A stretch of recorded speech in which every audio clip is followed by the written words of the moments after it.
always been an integral part of New York City culture, so it's no surprise that its bookstores are also activist hotbeds. And these days, with the way the political climate is going, bookstores have responded, providing resources for book lovers of all binds and binaries to come together, find a cause, and resist.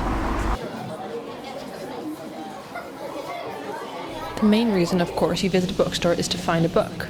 And independent bookstores often have activist book lists to help with the selection process. There's a book for every cause, interest, and apparently cabinet member. I think they're just they give you an option of seeing a lot of a greater selection of books. I think that books are the most important thing in child's education and development. Sort of incubators for ideas, yeah. I think they're interesting and fun to kind of explore different books and find things you might not find elsewhere. There's anything and everything that you could find. The recommendations, that it's not just like corporate. Besides the reading lists, many independent bookstores in New York have an activist merchandise section. We started with, we called it like our Make America Read Again campaign. So we weren't exactly sure how people would react because it was like so blatantly like a political statement. But it also just was about, staying true to our values, which was like, encouraging people to like seek out truth and information and like a plurality of voices and to like be literate and engaged.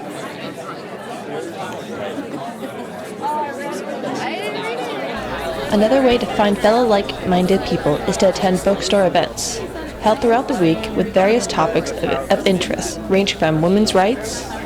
I think you can convince a woman sometimes that she deserves a promotion, that she deserves a raise, that she deserves these things. It is so much trickier to convince a lot of women that they are worthy of it. Political resistance. And I can tell you that right now that the hate speech paradigm that we have all allowed to be put in place is now being used against Palestine solidarity movements where they're criticizing Israel with hate speech. So there you go. And that's the danger. And that's why we have to learn to live with difference, no matter how offensive when it is spoken. And even ukulele for social change. We host a variety of groups. There's like some discussion groups that we do and like other things like that. Some bookstores aren't satisfied with simply discussing. Fundraising and donations are also a large proponent of several independent bookstores.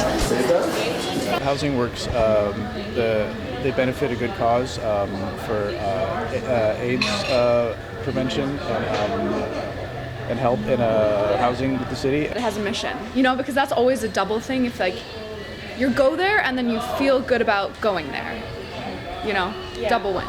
What they want to do. At McNally Jackson, Javier runs the Spanish Immigrant Fund. I owe to my community, I sell books to a community, and that community now is in danger.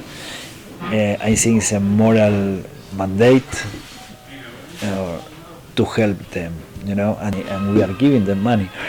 We got around $1,000. We owe the Spanish market, owe these people. Just give it back, That's the main idea. It may not seem like much, but sometimes all it takes to start something is to step into a bookstore.